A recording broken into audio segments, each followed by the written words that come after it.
കോവിഡിന് ശേഷം സ്റ്റോക്ക് മാർക്കറ്റിൽ എൻ്റർ ചെയ്ത മിക്ക ഇൻവെസ്റ്റേഴ്സും വലിയൊരു ബുൾ മാർക്കറ്റ് കണ്ടതുകൊണ്ട് സ്റ്റോക്സൊക്കെ എല്ലായ്പ്പോഴും മുകളിലോട്ടേക്ക് തന്നെ പോവും എന്നൊരു ഓവർ കോൺഫിഡൻസിലാണ്. അപ്പോൾ നിങ്ങൾ എന്നോട് ചോദിക്കും, അല്ല അപ്പോൾ സ്റ്റോക്സ് എപ്പോഴും മുകളിലോട്ടേക്ക് പോവില്ലേ?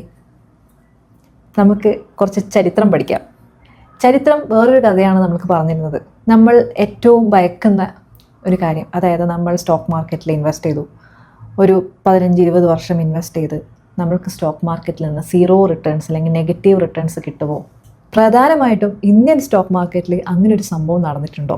ഇങ്ങനെയൊക്കെ സംഭവിക്കുമോ? അല്ലെങ്കിൽ ഇങ്ങനെ സംഭവിച്ചിട്ടുണ്ടോ? സംഭവിച്ചിട്ടുണ്ട്. നമ്മൾക്ക് ലോകത്തിലെ തന്നെ ഭയാനകമായിട്ടുള്ള ഉദാഹരണങ്ങൾ എടുക്കാം. നമുക്ക് ജപ്പാൻ ഒരു എക്സാമ്പിളായിട്ട് എടുക്കാം. ജപ്പാനിലെ സ്റ്റോക്ക് മാർക്കറ്റ് ഇൻഡെക്സ് ആയ നിക്കൈ 225. എന്താണ് സ്റ്റോക്ക് മാർക്കറ്റ് ഇൻഡെക്സ്?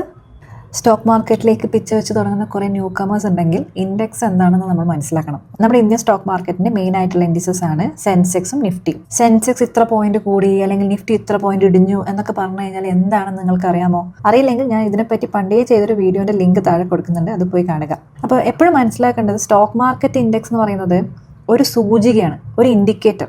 അല്ലാണ്ട് നിഫ്റ്റിയും സെൻസെക്സ് എന്ന് പറയുന്നത് ഒരു സ്റ്റോക്ക് ഒന്നുമല്ല. 2 ടൈപ്പ് ഓഫ് ഇൻഡിസസ് ഉണ്ടാവും എല്ലാ സ്റ്റോക്ക് മാർക്കറ്റിലും. ഒന്ന് ഓവറോൾ മാർക്കറ്റിനെ സൂചിപ്പിക്കുന്ന ഇൻഡെക്സ്, അതിൻ്റെ എക്സാമ്പിളാണ് സെൻസെക്സും നിഫ്റ്റിയും. മറ്റേത് സെക്ടർ മാർക്കറ്റ് പെർഫോമൻസിനെ സൂചിപ്പിക്കുന്ന indices. For example Nifty bank, Nifty IT, BSE auto, ഇതൊക്കെയാണ് അതിൻ്റെ എക്സാമ്പിൾസ്. അപ്പോൾ എനിക്കിപ്പോൾ ബാങ്കിങ് സെക്ടറിൻ്റെ പെർഫോമൻസ് നോക്കണമെന്നുണ്ടെങ്കിൽ എനിക്ക് നേരെ പോയിട്ട് ബാങ്ക് നിഫ്റ്റി നോക്കാം. നന്നായി പെർഫോം ചെയ്യുന്നുണ്ടെന്ന് വെച്ച് കഴിഞ്ഞാൽ എന്താ അർത്ഥം? മുകളിലോട്ടേക്ക് പോകണം, അതാണ് നന്നായി പെർഫോം ചെയ്യുന്നത് എന്നൊരു അർത്ഥം. Basic common sense. ഇനി IT സെക്ടർ നന്നായി പെർഫോം ചെയ്യുന്നുണ്ടോ നോക്കാം, ഞാൻ നിഫ്റ്റി IT ഇൻഡെക്സ് പോയി നോക്കാം. So it is just N indicator. ഇതൊരു സൂചികയാണ്. മാർക്കറ്റ് മുകളിലോട്ടേക്കാണോ താഴോട്ടേക്കാണോ അതേ ഇത് കാണിച്ചു തരുള്ളൂ. ഇതിന് വേറെ അസ്തിത്വമൊന്നുമില്ല. പക്ഷേ തീർച്ചയായിട്ടും സെൻസെക്സിനെയും നിഫ്റ്റിനെയും ട്രാക്ക് ചെയ്യുന്ന രീതിയിൽ ആ കമ്പനീസിൽ ഇൻവെസ്റ്റ് ചെയ്യാനുള്ള ഓപ്ഷൻസ് ETFs വഴി, മ്യൂച്വൽ ഫണ്ട്സ് വഴി ഒരു ഇൻവെസ്റ്ററിന് ലഭ്യമാണ്. സെൻസെക്സ് നിഫ്റ്റിയിലുള്ള കമ്പനീസിൽ നമ്മൾക്ക് ETF വഴി അല്ലെങ്കിൽ മ്യൂച്വൽ ഫണ്ട്സ് വഴി ഇൻവെസ്റ്റ് ചെയ്യുന്ന സമയത്ത് സെൻസെക്സും നിഫ്റ്റിയും മുകളിലോട്ടേക്കാണ് പോകുന്നതെങ്കിൽ നമ്മൾക്ക് അതിനനുസരിച്ചുള്ള റിട്ടേൺസ് കിട്ടും. നേരെ മറിച്ച് സെൻസെക്സും നിഫ്റ്റിയും താഴോട്ടേക്കാണ് പോകുന്നതെങ്കിൽ നമ്മളുടെ ഇൻവെസ്റ്റ്മെന്റ്സ് നഷ്ടത്തിലോട്ടേക്ക് പോകുന്നു എന്നതാണ് അർത്ഥം. ഇപ്പം നമ്മളെ ഇന്ത്യൻ സ്റ്റോക്ക് മാർക്കറ്റിന്റെ ഇൻഡെക്സസ് ഏതൊക്കെയാണ്? സെൻസെക്സും നിഫ്റ്റിയും. ഓക്കെ. അതുപോലെ ജപ്പാനിലെ സ്റ്റോക്ക് മാർക്കറ്റ് ഇൻഡെക്സ് ആയ നിക്കൈ 225 1989 അതിൻ്റെ പീക്കിലെത്തി. എന്നിട്ട് 82% ഇടിഞ്ഞു. പിന്നീട് അതേ പീക്കിലേക്ക് എത്താൻ 2024 അതായത് 34 വർഷം കൊണ്ടാണ് ആ പഴയ റെക്കോർഡിലേക്ക് ഇൻഡെക്സിന് എത്താൻ പറ്റിയത്. അപ്പോൾ ഒരാൾ 1989 ആ പീക്കിൽ പോയിട്ട് ഇൻവെസ്റ്റ് ചെയ്തിട്ടുണ്ടായിരുന്നെങ്കിൽ 34 വർഷം കാത്തു നിൽക്കണം അതേ ലെവലിലേക്ക് എത്താൻ. അതായത് എന്നിട്ടും അവിടെ പോസിറ്റീവ് റിട്ടേൺസ് ഇല്ല, 0 റിട്ടേൺസ്. ഇനി ഇംഗ്ലണ്ടിന്റെ ചരിത്രം എടുക്കാം. ഇംഗ്ലണ്ടിന്റെ സ്റ്റോക്ക് മാർക്കറ്റ് ഇൻഡെക്സ് ആണ് FTSE 100 1999 അതിന്റെ പീക്കിലായിരുന്നു. പിന്നീട് 53% കുറഞ്ഞു. എന്നിട്ട് തിരിച്ച് അതേ പീക്കിലോട്ടേക്ക് എത്താൻ 2015 സാധിച്ചുള്ളൂ. ഇൻവെസ്റ്റർമാർ 16 വർഷം കാത്തു നിന്നു ബ്രേക്ക് ഈവൺ ആവാൻ. ഇനി നമുക്ക് അമേരിക്ക എടുക്കാം. അമേരിക്കൻ്റെ സ്റ്റോക്ക് മാർക്കറ്റ് ഇൻഡെക്സ് ഏതൊക്കെയാണ്? നാസ്ഡാക്കും പിന്നെ വേറെന്താന്നുള്ളത് താഴെ കമൻറ്റ് ചെയ്യാം. ഓക്കെ. നാസ്ഡാക്ക് 2000 അതിൻ്റെ പീക്കിലെത്തി. പിന്നീട് 83% താഴ്ന്നു. എന്നിട്ട് തിരിച്ചു കയറാൻ 2015 പറ്റുള്ളൂ. അതായത് 15 വർഷം എടുത്തിട്ടാണ് പഴയ ലെവലിലേക്ക് എത്തിയത്. നിങ്ങളൊന്ന് ആലോചിച്ച് നോക്കൂ, ഒരു ഇൻവെസ്റ്റർ ഒരു പീക്ക് പോയിന്റിൽ ഇൻവെസ്റ്റ് ചെയ്തിട്ട് 15 വർഷം കാത്തുക്കാണ് അതൊന്ന് ആ ഒരു പൈസ തിരിച്ചെടുക്കാൻ വേണ്ടിയിട്ട്. പ്രോഫിറ്റ് പോലും ഇല്ല, ആ ഒരു ലെവലാവാൻ 15 വർഷം. അതുപോലെ ഇന്ത്യൻ സ്റ്റോക്ക് മാർക്കറ്റിൽ സംഭവിക്കുമോ? ഓർക്കുമ്പോൾ തന്നെ പേടിയാവുന്നുണ്ടല്ലേ? സത്യം പറഞ്ഞാൽ ഇന്ത്യൻ സ്റ്റോക്ക് മാർക്കറ്റിൽ ഇങ്ങനെയൊന്നും സംഭവിച്ചിട്ടില്ല ഇതുവരെ. ഇത്രയും വലിയ കാലയളവിൽ ഒരു നെഗറ്റീവ് റിട്ടേൺസ് അല്ലെങ്കിൽ 0 റിട്ടേൺസ് ഇന്ത്യൻ സ്റ്റോക്ക് മാർക്കറ്റ് തന്നിട്ടില്ല. അപ്പോൾ ഇന്ത്യൻ്റെ സ്റ്റോറി കുറച്ച് ഡിഫറെൻ്റ് ആണ്. 1979 മുതൽ ഏകദേശം 12 പ്രധാന ക്രാഷുകൾ ഇന്ത്യയിൽ സംഭവിച്ചിട്ടുണ്ട്. 20% കൂടുതലും വീഴ്ച സംഭവിച്ചിട്ടുണ്ട്. ഏറ്റവും വലിയ റിക്കവറി 5 വർഷത്തിനുള്ളിൽ നടന്നു. അതായത് 1994-99 കാലയളവിൽ വലിയൊരു റിക്കവറി നടന്നു. പക്ഷേ 15 വർഷത്തെ റിട്ടേൺ അല്ലെങ്കിൽ 10 വർഷത്തെ റിട്ടേൺ ഒന്നും ഒരിക്കലും നെഗറ്റീവ് ആയിട്ടില്ല അല്ലെങ്കിൽ 0 ആയിട്ടില്ല. അതായത് നമ്മൾ നേരത്തെ ഡിസ്കസ് ചെയ്ത ജപ്പാനിലെ US സിറ്റുവേഷൻ ഒന്നും ഇന്ത്യയിൽ നടന്നിട്ടില്ല. ഇനി നടക്കുമോ? ഇതുവരെ നടന്നിട്ടില്ല, അത്രേ ഉള്ളൂ.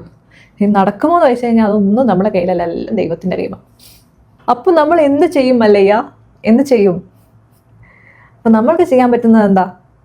SIP വഴി നിക്ഷേപിക്കുക. അതായത് സിസ്റ്റമാറ്റിക് ഇൻവെസ്റ്റ്മെൻറ്റ് പ്ലാനിലൂടെ നിക്ഷേപം നടത്തുക.